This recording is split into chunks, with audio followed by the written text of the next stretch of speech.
Hey ladies and gentlemen, my name is Steven. Welcome back to another episode from Soul to Crown. Thank you so much for joining me today. Thank you for watching my channel, and I hope that this video finds you well. I hope you're having a blessed day.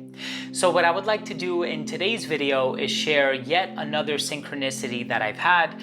And these are synchronicities that I've been having now since February of 2020. And I've mentioned this in my previous video that it almost feels like these synchronicities have been happening to me on a daily basis. And initially, I didn't know why I was experiencing all of these synchronicities and coincidences, if you want to call them that. I didn't know what was responsible for these things happening to me, if sometimes I was just overthinking it or I was exaggerating, but I realized that there are certain things for which I have screenshots, I have tangible proof.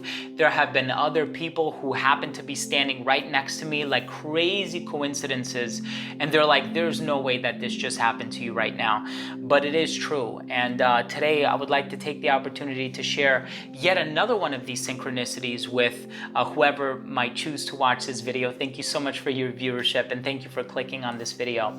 But this is something that happened to me back in February. So this is right around the time when these synchronicities first started happening to me. And back in February, I actually decided to take a business trip to a few different countries. I was in Istanbul, Turkey.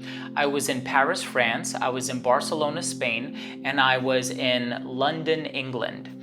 And the very last stop on my itinerary was Paris, France. And from Paris, I ended up flying into Newark Airport in New Jersey. And when I was on the plane, I remember, because I am a teacher, I was thinking to myself, oh my God, I gotta go back to work tomorrow. I don't know what I'm going to teach the kids. It's been such a busy week. I need to put together my lesson plans. And for some reason, I was just racking my brain trying to find out, what am I going to teach? What would make for a really good topic? I was trying to think of what I've taught in the past in terms of articles, informational text, grammar lessons, vocabulary, a punctuation lesson, the class text, so on and so forth. And I said to myself, I can't think of what to teach. And I was really tired at the time. I have to be honest. I was my energy was depleted. I was really tired. I was really running on fumes. I was getting about 3 hours of sleep every single night because every day I was getting on a different plane to go to a different country, different city. As a matter of fact, I was actually in 3 different continents in 24 hours. I was in the European side of Turkey, the Asian side of Turkey, and I was in the United States, all within 24 hours. And so, my rhythm was off and I just felt really weird. So I'm on the plane and I'm thinking to myself, what am I going to teach the kids tomorrow? I need to do something. I don't want to overthink it. I want it to be rather simple. And I said, you know what? I'm thinking about a million things at once. I just need to clear my mind. So I said, okay, why don't I just listen to music? And I was flying on a really nice plane, everybody had their own monitor, and, the flight attendant had provided everybody with their own pair of headphones. And I said, okay, I'm gonna put on the headphones, I'm gonna plug in, and I'm just gonna listen to some tranquil, calm, serene music. And so I'm looking through the various genres on the monitor in front of me, and I say to myself, okay, well, let me listen to classical music. So I tap classical, and then it gave me, I think it populated like a list of moods, right? Like if I want dramatic classical music, if I want, energetic classical music, I might just be making that up. But I know one of them was calm, right? And I clicked calm classical music. And I said, okay, I'm gonna pick this. This is what I'm going to do. This is what I'm gonna listen to. And the very first album that comes up, the name of the album is A Midsummer Night's Dream. At the time, I was teaching A Midsummer Night's Dream by William Shakespeare. And here I am sitting on the plane, and I didn't even think of the class text. I didn't even think that was the play that I was teaching my students at the time. And I'm racking my brain and I'm like, man, I haven't done my lesson plans. What am I gonna teach the kids? I don't know what I'm gonna teach the kids. I need some help.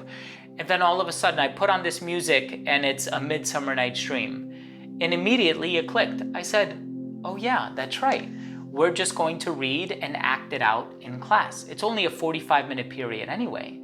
So it's going to take a few minutes to assign the roles. And then of course, we're going to read through it. Towards the end of class, we're going to have some analysis on what happened. We're going to discuss the various characters, the narrative, the character development, so on and so forth. So it was just a really fascinating thing, because I feel like in these times when I am experiencing uncertainty and I feel like I don't necessarily know what to do, and I feel sometimes, I know this might seem like a strong word, but I feel defenseless and I feel hopeless. It feels like the universe comes knocking on my door and is like, well, no, here's what you need to do, man. And in this case, it was like A Midsummer Night's Dream. And I listened to the music, which actually ended up being really, really good music.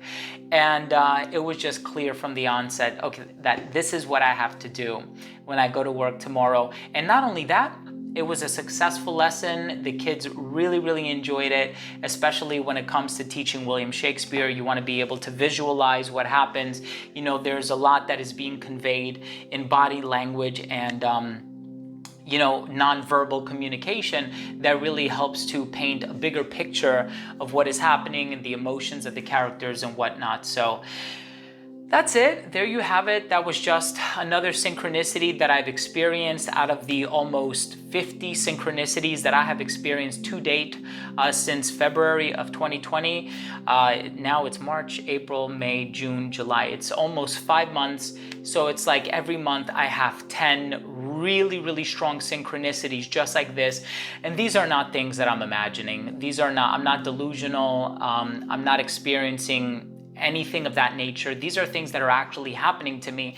And these are things that have never happened to me before. These are things that have not happened to me prior to me embarking on this journey to awaken my third eye, decalcify my pineal gland, and become a little bit more spiritual in the process. And so I thank you all so much at home for tuning into this video. I really do appreciate it.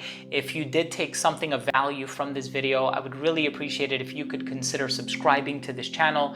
This way, whenever I do upload future videos, they will get delivered straight to your feed. You never need to worry about missing any of my future content. And of course, on this channel, we're going to talk about the law of attraction, decalcification of the pineal gland, synchronicities, vegan living, and a whole lot more. Thanks again for watching. I love you all. We'll see you next time. Bye.